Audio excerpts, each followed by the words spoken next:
Saya kali ini akan menjelaskan secara singkat saja mengapa kemarin saya nyatakan Anies Baswedan layak diberhentikan. Ini pelanggaran berat dan disengaja oleh Anies Baswedan. Dengan situasi seperti ini, maka beliau memilih untuk mengundurkan diri dan berharap, saya sampaikan terima kasih. Ini jadi contoh. Nah, alasan inilah yang saya utarakan. Kalau memang terkesan sudah tidak sanggup, ya lebih baik mundur saja Pak Anies dari jabatannya selaku gubernur.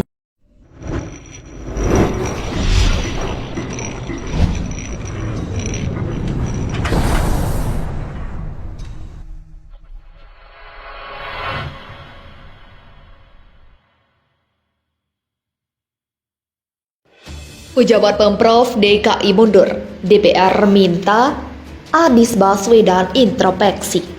Wakil Ketua Komisi 2 DPR RI Lukman Hakim menyoroti banyaknya pejabat Pemprov DKI yang mundur di era Gubernur Anies Baswedan. Lukman menyebut ada masalah serius pada kepemimpinan Anies. Kejadian-kejadian itu mengisyaratkan ada masalah serius dalam manajemen kepemimpinan Gubernur DKI Anies Baswedan. Ujarnya kepada wartawan Selasa 25 Mei 2021. Pengunduran diri banyak pejabat di lingkungan Pemprov DKI dan sikap boikot ASN DKI terhadap lelang jabatan Eselon 2 belakangan ini sungguh kejadian yang memprihatinkan, begitulah tambah dia.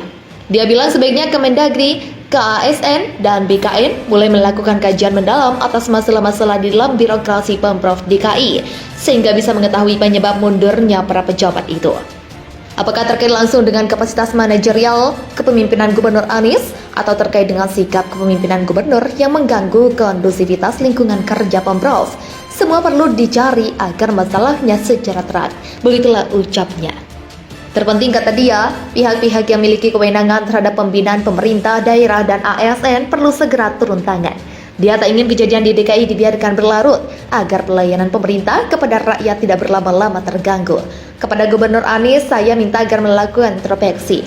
Tidak perlu malu mengakui kekurangan-kekurangan manajerial dalam memimpin Pemprov DKI, kata politisi PKB ini. Jika Gubernur Anies bersedia terbuka mengakui ketidakmampuannya dalam memimpin birokrasi, akan sangat membantu pemerintah pusat. Untuk memperbaiki kehidupan birokrasi di DKI, tolong jangan korbankan hak rakyat untuk mendapatkan pelayanan, tambah Lukman. Penyidik senior KPK Novel Baswedan kerap mendapat stigma negatif, mulai dari mendominasi penyidikan, Taliban, hingga disebut melindungi sepupunya.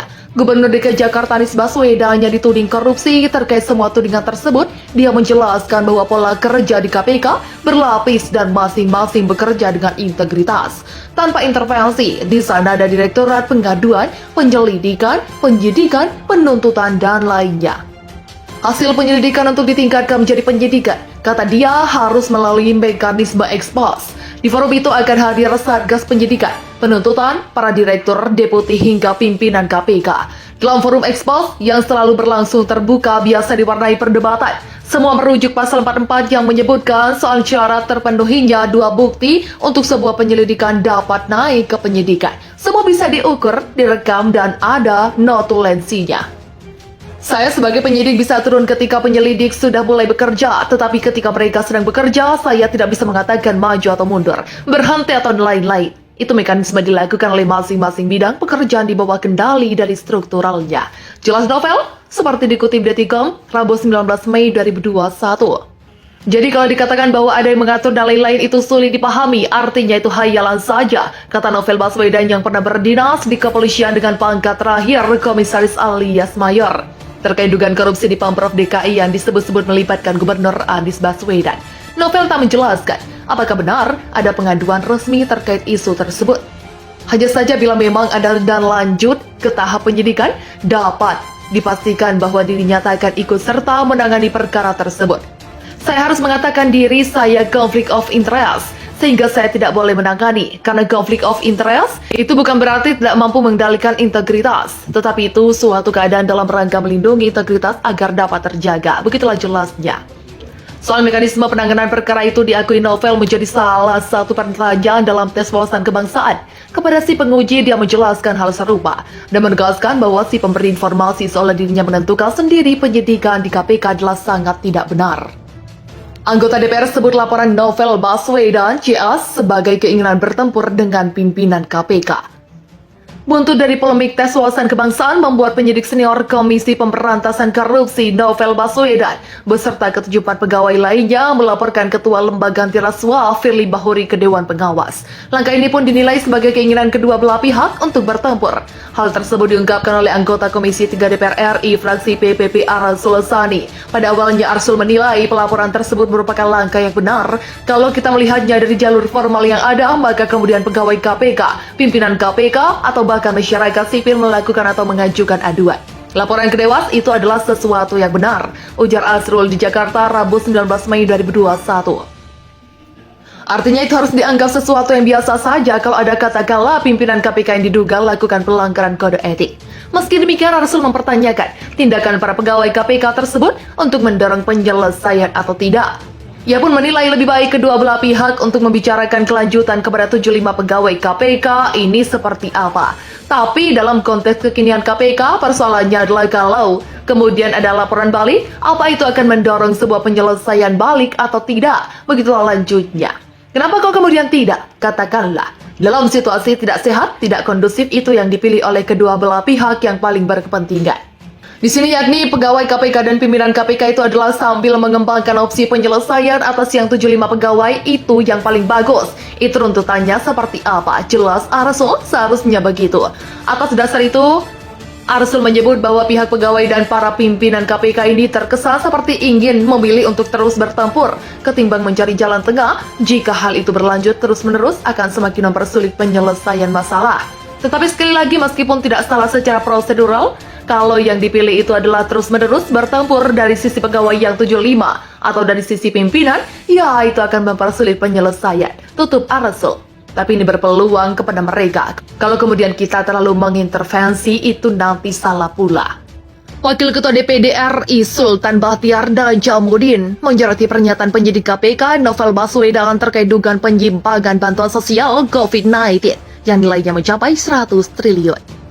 Menurutnya jika benar ada korupsi bansos yang bernilai fantastis, maka aparat penegak hukum, khususnya KPK mendalami dan menelusuri lebih lanjut untuk membuktikan apa yang disampaikan Novel Baswedan.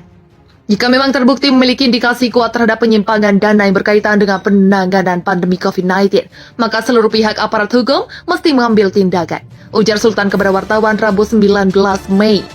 Terlebih lanjutnya, penyidik KPK menilai ada kesamaan pola-pola korupsi bansos di daerah dengan DKI Jakarta, sehingga bisa jadi dari pola tersebut ada kecenderungan penyimpangan yang sama di seluruh daerah Indonesia. Maka ini merupakan salah satu upaya pengungkapan kasus skandal mega korupsi yang paling masif dan akan melibatkan banyak pejabat di daerah. Ini harus segera diungkap, tegas Senator asal Bengkulu itu.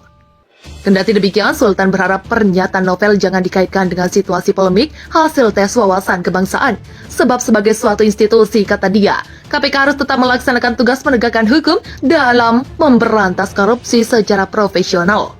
Saya yakin KPK akan profesional, khusus dalam mengawasi penggunaan dana bansos di Indonesia. Saya berharap polemik yang timbul tidak mempengaruhi kinerja KPK secara keseluruhan. Begitulah tandasnya. Sebelumnya, penyidik senior KPK Novel Baswedan menduga jika kerugian negara akibat kasus korupsi bantuan sosial COVID-19 mencapai 100 triliun. Menurutnya hal ini didasari jika kasus korupsi bansos tidak hanya terjadi di wilayah DKI Jakarta dan sekitarnya saja, tapi kasus serupa juga terjadi di seluruh daerah di Indonesia dengan pola yang sama sehingga perlu penyelidikan lebih lanjut. Ini kasus yang mesti diteliti lebih jauh. Kasus ini nilainya puluhan triliun, bahkan saya rasa 100 triliun nilai proyeknya, dan ini korupsi terbesar yang saya pernah perhatikan, kata Novel Selasa 18 Mei 2021. Novel melihat ada kesamaan pola-pola korupsi bansos di daerah yang sama dengan DKI Jakarta dan sekitarnya. Ia menilai kasus bansos harus terus ditindaklanjuti. Ini kasus yang mesti diteliti lebih jauh, begitulah katanya.